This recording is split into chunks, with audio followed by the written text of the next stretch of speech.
হিন্দি পাকিস্তানি যেই হোক, কেউ কি কামনা ছাড়া থাকে?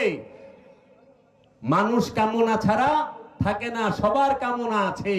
এর জন্য শয়তানের সবচেয়ে ভয়ঙ্কর রূপ হইল, ইবলিশের ভয়ঙ্কর রূপ হইল এই খান্নাস। খান্নাস রূপে প্রত্যেক মানুষের অন্তরে, জিনের অন্তরে শয়তান অবস্থান করে। আর এই শয়তানকে কলব থেকে তাড়াবার জন্য একজন ওলিয়ে কামেলের কাছে মুরিদ হইতে হয়। আর মুরিদ হইলে আপনি আমানু হবেন, আমানু হওয়ার পরে আপনি মুসল্লি হবেন, মুমিন হবেন, মুত্তাকি, মুহসিনিন, সাবিরিন। এখন দেখেন মুসলমান যে করি আমরা, বাজানো মুসলমান সম্পর্কে সুন্দর কথা বললো। মুসলমান যে করি, মুসলমান কারে কইতে হইতে কইছি? কোরআনে, কোরআনুল মাজিদে মুসলমান হইতে বলছে কারে?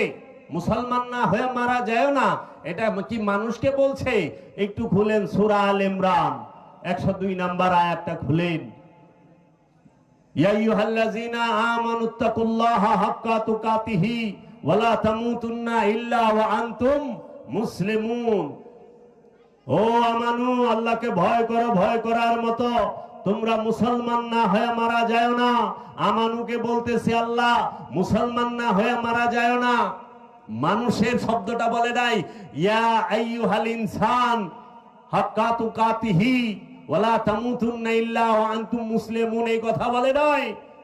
হে মানুষেরা, হে মানব জাতি, মুসলমান না হয়ে মারা যায় না, এটা বলে নাই। বলছে ইয়া আইয়ুহাল্লাযীনা আমানু, হে আমানু, হে রসুলের মুরিদ, হে রসুলের ভক্ত, হে রসুলের অনুসারী, তোমরা মুসলমান না হইয়া মারা যায় না।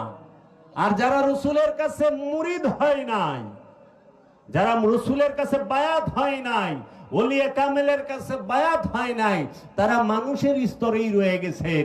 তারা আমানু হয় নাই।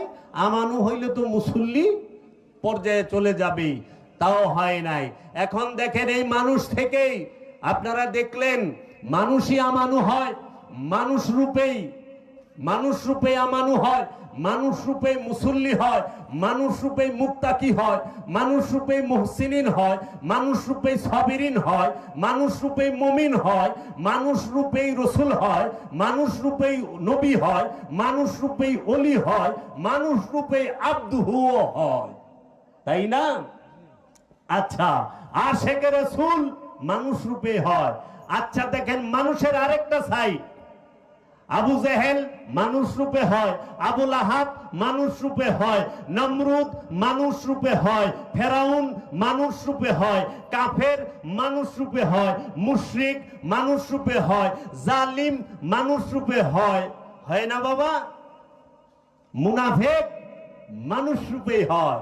এই একই মানুষ মুমিনও হয়, মুনাফিকও হয়। একই মানুষ মুত্তাকি, মুহসিনিন, সাবিরিন হয়। একই মানুষ সে জালেমও হয়, সে কাফেরও হয়, সে মুশরিকও হয়, সে মুরতাদও হয়, সে সবচেয়ে বড় ডেঞ্জারাস যে জিনিসটা মুনাফিক, সেইটাও হয়। এর জন্য আমার মুর্শিদ কালান্দার বাবা জাহাঙ্গীর বলেছেন, বাবা শুইনা রাখো, মানুষের বাইরে আল্লাহ পাইবা না। মানুষ আল্লাহর রহস্য, আল্লাহ মানুষের রহস্য। আবার মানুষের বাইরে শয়তানও পাইবা না, শয়তানও মানুষের রহস্য, মানুষও শয়তানের রহস্য। জিন্দা শয়তানও মানুষের মধ্যে দেখবেন, আবার আল্লাহর কামেল ওলিও মানুষের মধ্যে দেখবেন। এই মানুষ যে বড় রহস্যময়, তাই তো বাংলার এই কাঁচা গলা মোমের মতো যে এই বাউল যারা আছেন, তারা কি বলছেন? ছায়াবাজি পুতুল রূপে বানায়া মানুষ, যেমনে নাচাও তেমনে নাচি, পুতুলের কি দোষ? এই যে দুনিয়া কিশোর লাগিয়া কত যত্নে গড়ায় আছেন সাই। তুমি হাকিম হইয়া হুকুম করো, পুলিশ হইয়া ধরো, সর্প হইয়া ধ্বংসন করো, উজা হইয়া যারো, তুমি বাঁচাও তুমি মারো। এই মানুষের মধ্যে আল্লাহ তকদির দিয়া থুইছে যে তুমি আমাকে মানতেও পারো, নাও মানতে পারো। এই মানতেও পারো, নাও মানতে পারো, এই জিনিসটার নামই হচ্ছে স্বাধীনতা। এটাকেই বলা হয় ব্যক্তি স্বাধীনতা।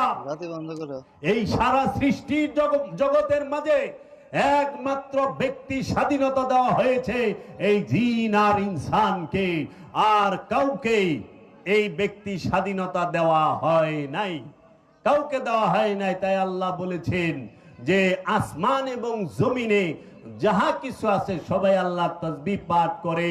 ওয়ান নাজমু ওয়াশ শাজারু ইয়াসজুদান, সমস্ত নজম এবং এই গ্রহ নক্ষত্রগুলো এবং এই গাছগুলো আল্লাহর সেজদায় রত।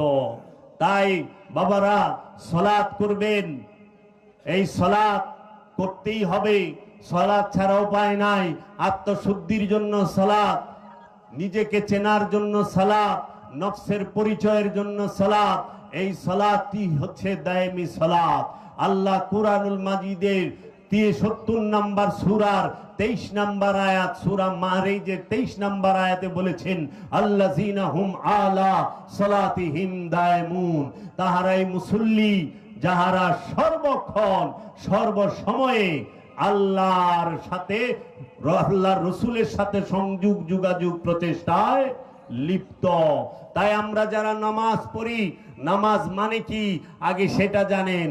নামাজুল সালাতুল ওয়াক্তি সালাতুদ দাওয়ামি এটা পরের বিষয়, কিন্তু আগে জানেন সালাত কি। সালাত শব্দের অর্থ কি? সালাত শব্দের অর্থ হচ্ছে সংযোগ যোগাযোগ প্রচেষ্টা। আল্লাহর রাসূল রাহমাতাল লিল আলামিনের সাথে সংযোগ যোগাযোগ প্রচেষ্টাকেই বলা হয় নামাজ, সালাত। বান্দা সব সময় তার উম্মত তার রাসূলের সাথে এবং তার রবের সাথে সর্বক্ষণ সংযোগ যোগাযোগের প্রচেষ্টায় লিপ্ত থাকবে, তখনই সে সালাতকারী মুসল্লি। এই সালাত অবশ্যই অবশ্যই প্রতিটা মানুষকে করতে হবে।